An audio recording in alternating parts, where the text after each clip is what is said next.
Amigos míos, bienvenidos a bordo de este viaje de historias. Y hoy vamos a hablar sobre uno de los lugares más hermosos, extraños, incomprensibles, incomparables de cuantos existen en el planeta Tierra. Pero de esto vamos a hablar después de invitarlos para que compartan y comenten estos contenidos con sus amistades alrededor de una buena taza de café. Los invito a que se suscriban en mi canal de YouTube, que es Néstor Armando Alzate y Lógico. Este es mi canal oficial. Recuerden también que tienen a disposición de ustedes nuestro número de WhatsApp, nuestra línea de WhatsApp, 310-692-0672. Ahí me pueden escribir, enviarme pues sus mensajes de texto o mensajes de audio con sus opiniones, observaciones, críticas, sugerencias, es decir, lo que a bien tengan. Y yo les responderé mediante mensajes de audio en la medida de lo posible. Me tienen un poco de paciencia porque el volumen es muy alto y entonces tengo que ir respondiendo paulatinamente. Así que con seguridad yo les voy a responder. Pues bien, decía que este es un sitio, yo diría que de los más hermosos y extraños y sobrecogedores. Algunos llegan a compararlo con Egipto, con Isla de Pascua, y probablemente lo que tenga que ver con lo monumental de aquellos sitios no es tanto aquí, aunque también aquí es monumental, sino por las características, lo extraño del contorno, el silencio que reina,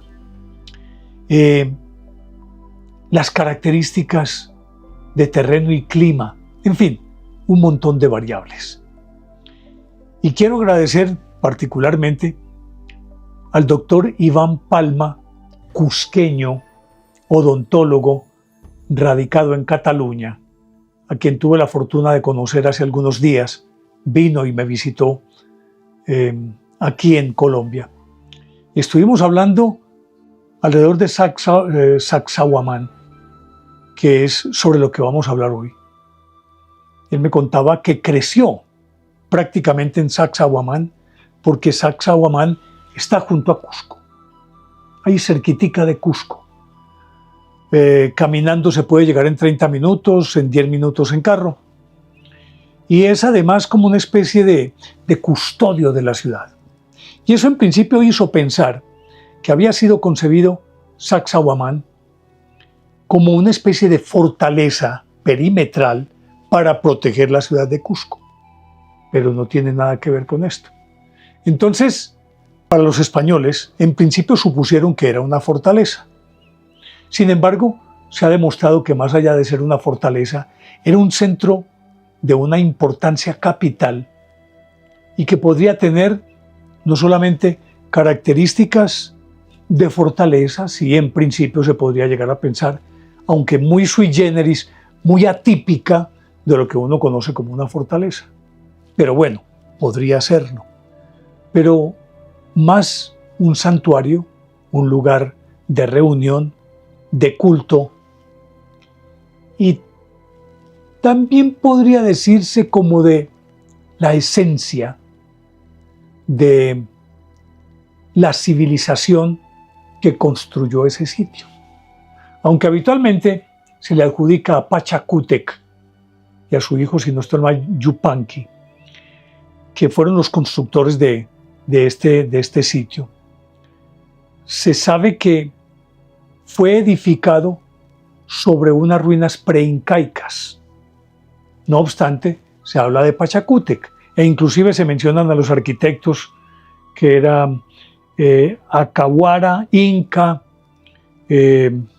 Acubal, Parinachi, Inca, Baricanchi, y que se asume que allí trabajaron 200.000 personas durante 50 años. Eso dicen algunos cronistas. Garcilaso de la Vega dice que pudieron ser 30.000 que se gastaron 70 años. En uno u otro caso, no existe un fundamento real para decir que fue esta cantidad o aquella cantidad y este tiempo o aquel tiempo. Precisamente porque como es un sitio muy misterioso, y que si bien es cierto se habla de Pachacútec como su constructor o el que mandó a construirlo, no menos cierto es que definitivamente al tener su ubicación sobre unas ruinas preincaicas, muchos afirman que cuando ellos llegaron ya estaba ahí Sacsayhuamán, que es muy anterior, supremamente anterior. Probablemente por las crónicas de Garcilaso de la Vega, de quién más sería, bueno, de otros tantos, podría pensarse que fue este Inca del que hemos hablado. Lo cierto es que fue siempre un lugar de culto, mucho antes de que fuera construido. Y ahí estaba, junto a ellos, o cerca a ellos, ya prácticamente en Cusco, Coricancha, que era quizás el sitio más reverenciado y era un verdadero centro de culto, y sobre ese construyeron la iglesia de Santo Domingo, la más grande y espectacular hasta ese momento de Cusco. Pues una cosa va ligada a la otra. Si hablamos de Sacsayhuamán, no podemos desligarnos de Cusco, se pertenecen las dos. Pero en este caso, Sacsayhuamán, si los españoles lo consideraban una fortaleza, tuvieron razones suficientes. Permiso, me tomo un sorbito de café. Los invito para que hagan lo mismo. Pues resulta que tuvieron razones para creérselo, porque en 1536, que hubo una sublevación, allí se encerraron los incas y opusieron una feroz resistencia a los españoles. Inclusive hubo un guerrero que la historia lo desconoce mucho, que era Cahuide. Se dice que Cahuide valía por 10, 15, 20 hombres, que él solo se enfrentaba a los españoles y acababa con los españoles que se le atravesaran, y le quedaba tiempo para matar también a los desertores de su propio bando que pretendían huir. Cahuide, y que cuando ya se vio cercado, se tiró desde un torreón y se mató. Porque es que además tiene varios torreones, cuyos nombres yo los tengo por acá. Permítanme, les voy a decir cómo se llaman estos torreones. Son Muyucmarca, Sayacmarca y Paucamarca. Uno de ellos, el primero, era redondo. De uno de ellos se lanzó el Cahuide. Resulta que este era redondo, ¿no? Y al parecer, siendo la base, los otros dos son base, pero de torreones cuadrados. Pues este redondo, y aquí tengo que citar al doctor Fernando Jiménez del Oso, que hizo un estudio muy juicioso sobre Sacsayhuamán, un documental muy interesante que lo recomiendo. Y entonces afirmaba que, de acuerdo con las informaciones que él había recibido, con los documentos que había estudiado, ese círculo que había ahí, que podría parecer la base o fundamento de ese torreón, era un estanque. Y que ese estanque, aparte obviamente de su carácter ritual, tenía una función mucho más importante aún.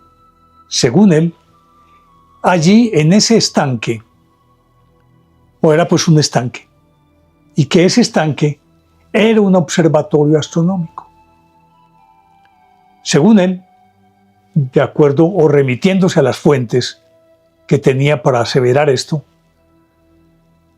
los incas, en vez de mirar hacia el cielo para estudiarlo, simplemente miraban las estrellas en el estanque. Y tenían en los bordes del estanque unos referentes que les indicaban más o menos el transcurso de los astros durante el año. Y ahí podían determinar los equinoccios, el solsticio, en este caso de invierno por ser hemisferio sur. Sí, básicamente eso. Cuando hacen una fiesta que es la más grande para ellos, 24 de junio, celebrando el solsticio, era lo que hacían los incas. Y que todo se basaba justamente en los datos que tomaban de este estanque que les servía de observatorio astronómico.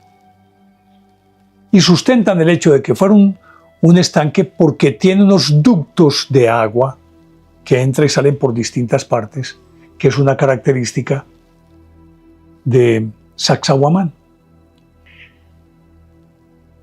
Y estos torreones forman parte de un conjunto de, digámoslo, de murallas. Son tres, de entre 300 y 400 metros,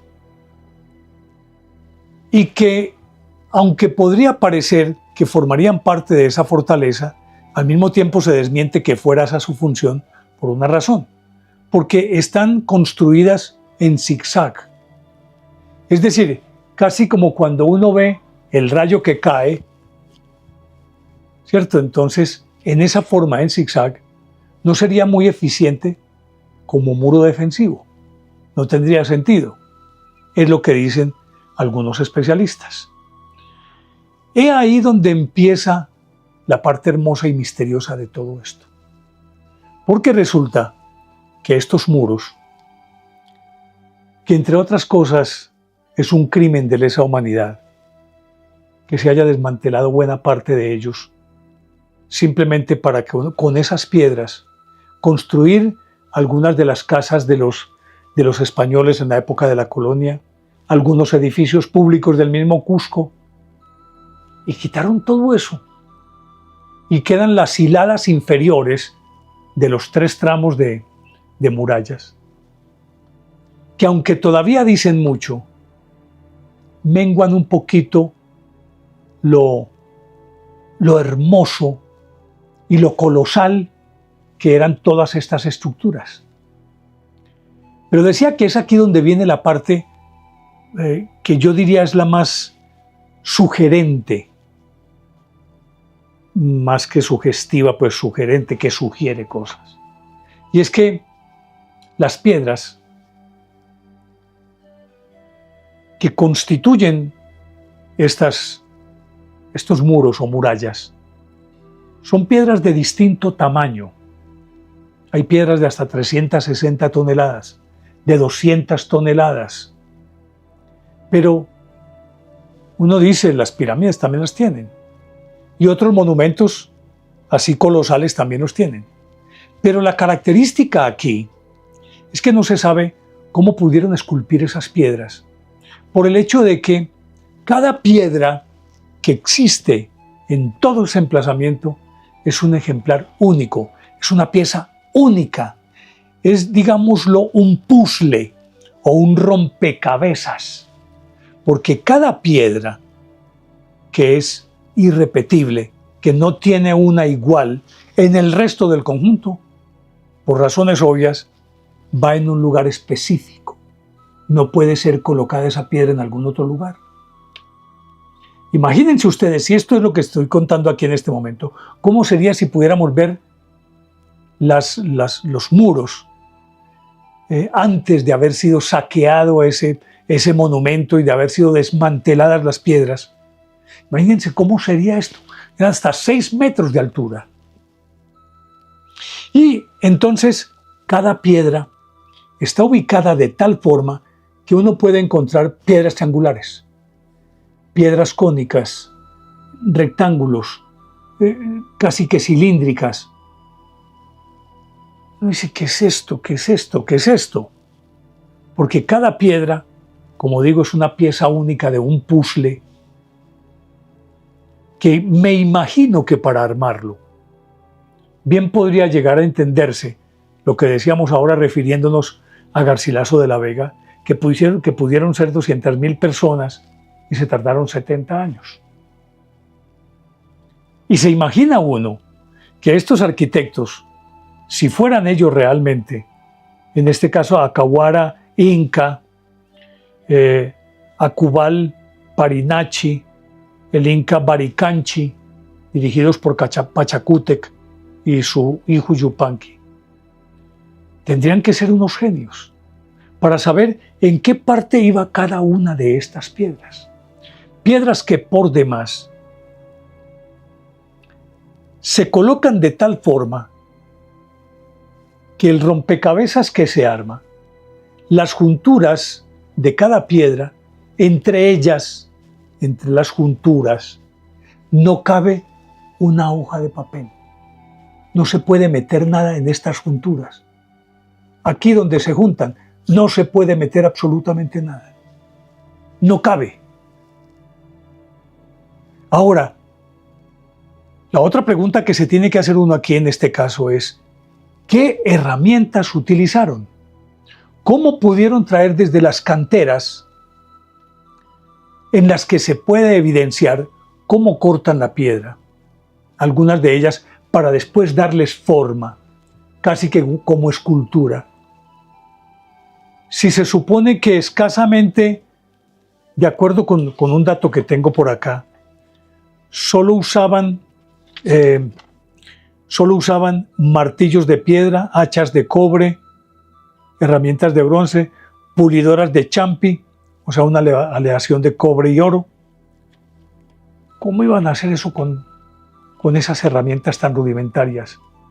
Para darles la perfección a cada bloque, el tamaño específico, la forma del bloque, para que pudiera encajar con las demás. ¿Cómo lo iban a hacer con esas herramientas? Es imposible. Así las cosas, se barajan entonces alternativas como que pudieron tener herramientas avanzadísimas de tecnología de punta, digamos rayos láser o cosas por el estilo. Pero eso podríamos entenderlo visto desde la perspectiva de nuestro tiempo, que ya conocemos esas herramientas. En aquella época era imposible pensar en algo así. Muchos de los especialistas y de los estudiosos apuntan a la idea de que los indios, y es algo que ya está suficientemente comprobado, los incas, perdón, utilizaban pongámoslo en términos de sustancia, una sustancia que ellos lograban fabricar con algunos vegetales, y se habla inclusive de la lengua de un pájaro, me lo decía el doctor Iván Palma, que él tampoco pudo recordar el nombre de este pájaro, cuya saliva les ayudaba a ablandar.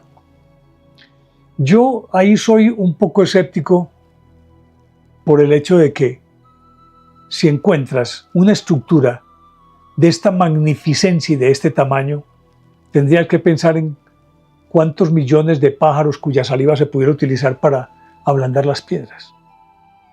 Probablemente un poco de esa saliva podría echarse en esta sustancia, pero realmente se habla más es de unas sustancias vegetales que, al ser maceradas y luego sometidas a cocción, podían ablandar las piedras, y se han hecho experimentos y se ha logrado ablandar piedras de acuerdo con los vegetales que les han indicado que son estos, y estos vegetales los han conseguido, y en efecto científicos han logrado ablandar piedras. Perfecto hasta ahí. Pero resulta que después de ser ablandada la piedra y de darle la forma que se quiere, debe recuperar su condición pétrea, es decir, que se solidifique y vuelva a ser piedra. Para eso necesitan otras sustancias. Pues estos experimentadores han logrado ablandar la piedra. No sé qué tal cantidad ni qué volumen, pero han logrado ablandarla. Pero al tratar de devolverle su condición pétrea, se quedan sin elementos, ni herramientas, ni las sustancias específicas. Por lo tanto, tenían que amalgamarse las dos cosas. Quienes ablandan la piedra, pero quienes la vuelven a endurecer. Y estas piedras, que decíamos que entre sus junturas, aquí no cabe una hoja de papel. Ya entonces nos está indicando que fue una obra, aparte de espectacular, de arte. ¿Cómo puede entenderse esto? Y hace un instante decía cuando estos arquitectos, Acahuara, Inca y los demás, supuestamente al concebir esto y al determinar la forma y definir logística y cómo se hace, de dónde se trae y todo esto, tenían que tener, me imagino yo, a escala, un mapa de en dónde debía ir cada piedra. Imagínese usted 3 tramos, cada uno de, algunos dicen 300, otros dicen 400, no tengo la seguridad de si es una cifra o la otra, pero bueno, pasa de 300 pues. Y resulta que son 3 y que cubren una buena distancia.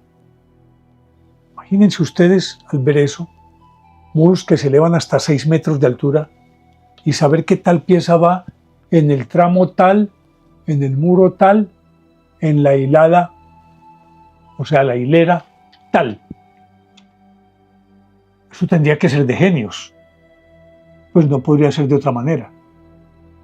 A mí todas estas cosas siempre me sorprenden y ahí es en donde, escéptico por demás, digo, no, yo no me la creo.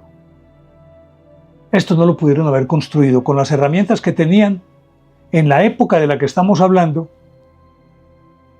No podían haberlo construido así. Por eso creo que estas ruinas hoy, aunque digámoslo a medias, tienen que ser mucho más antiguas. Tienen que ser mucho más antiguas.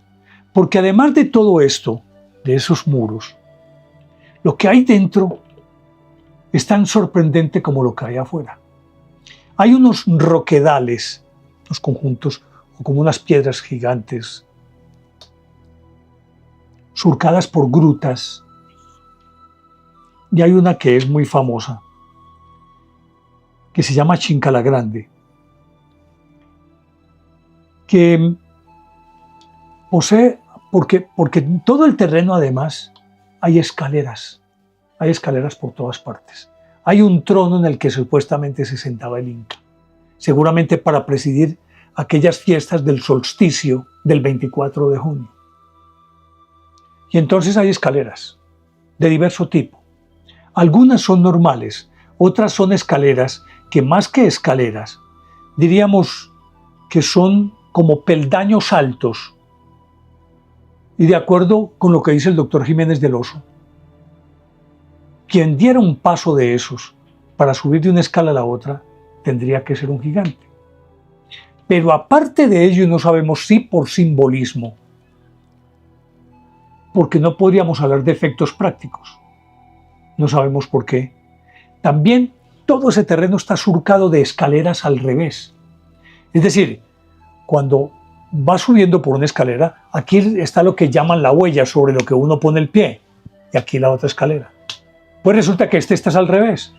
Entonces, si uno lo mira desde la distancia, podría pensar es que lo que tiene son una roca difícilmente escalable, pero con unos escalones que más bien son unas salientes de la misma roca. Salientes, o sea, miran hacia abajo, no el escalón hacia arriba para ir subiendo, sino al revés.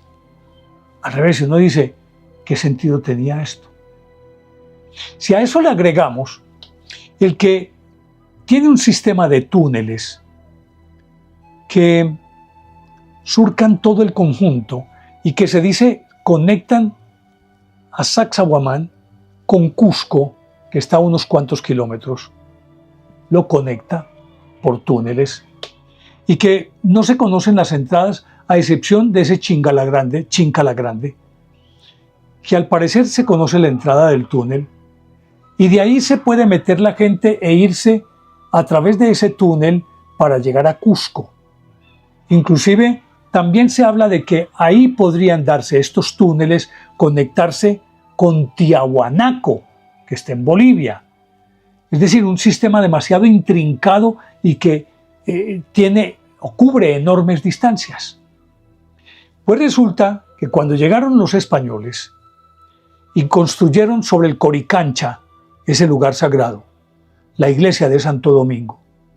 Resulta que las paredes estaban todas revestidas de láminas de oro con piedras preciosas incrustadas, esmeraldas particularmente, y que tenían las láminas un dedo de grueso. Y entonces Pizarro envió a varios de sus hombres para que desmantelaran todo eso. Y se habla de unos 700 metros de láminas de oro con esmeraldas y otras piedras preciosas incrustadas. 700 metros. Y que lógicamente todo ese tesoro fue a parar en principio a las arcas de Pizarro para ser enviados a España, pero hay una buena parte también de todas estas láminas de oro que los mismos incas escondieron al parecer en esos túneles que hay bajo Sacsayhuamán, y que particularmente de Chincala Grande, que es tal vez el roquedal más importante y más bonito que tienen y el más misterioso, que tiene una abertura que se conoce, pero todo el que entra ahí se lo traga, nunca más vuelve a salir. Inclusive se habla de varios que son los más legendarios y que fueron los primeros que se atrevieron a meterse por allí. Y resulta que se metieron en 1624 y se perdieron.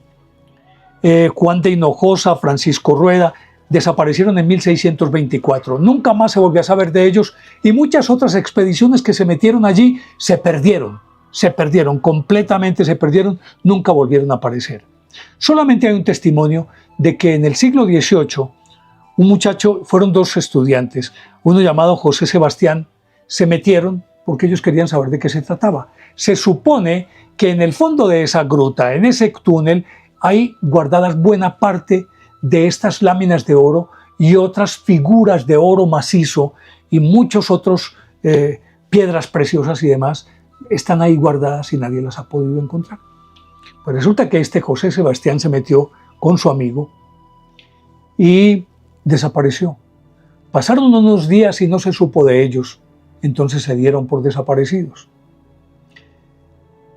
En el 11º día, 11 días después, apareció José Sebastián en la parte de atrás del altar mayor de la iglesia de Santo Domingo. Recordemos que la iglesia está construida sobre el Coricancha, ese sitio sagrado de los incas. Apareció el tipo con una mazorca de oro maciza en la mano, con su ropa hecha jirones, con los ojos y la cara desencajadas, y medio loco, hablando incoherencias.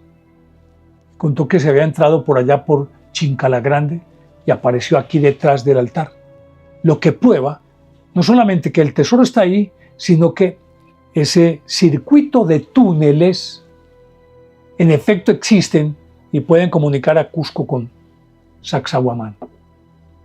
En fin, se podrían decir muchísimas cosas de este lugar hermoso, fantástico, inigualable, de sus chincanas, que así se llaman estos túneles, del hipotético tesoro que, a juzgar por lo que muchos afirman, sí existe y está en algún lugar de esos túneles, y que los cronistas como Garcilaso de la Vega afirman que así es. Y todo esto nos lleva a pensar que definitivamente, más allá de lo que históricamente se acepta, que haya sido Pachacútec el que ordenó su construcción y su hijo con aquellos arquitectos de los que ya he hablado, que hubiesen sido los que construyeron la obra, es muy difícil de creer. Más bien, algunos apuntan que sería más creíble que Sacsayhuamán fue construida por la cultura Quilque en el año 1100 después de Cristo. Es decir, cientos de años antes de lo que se supone es la fecha generalmente aceptada desde el punto de vista histórico de la mano de Pachacútec. Pero resulta que no podemos afirmar que Sacsayhuamán sea un sitio único y que no tiene por ningún lado relación con lo demás.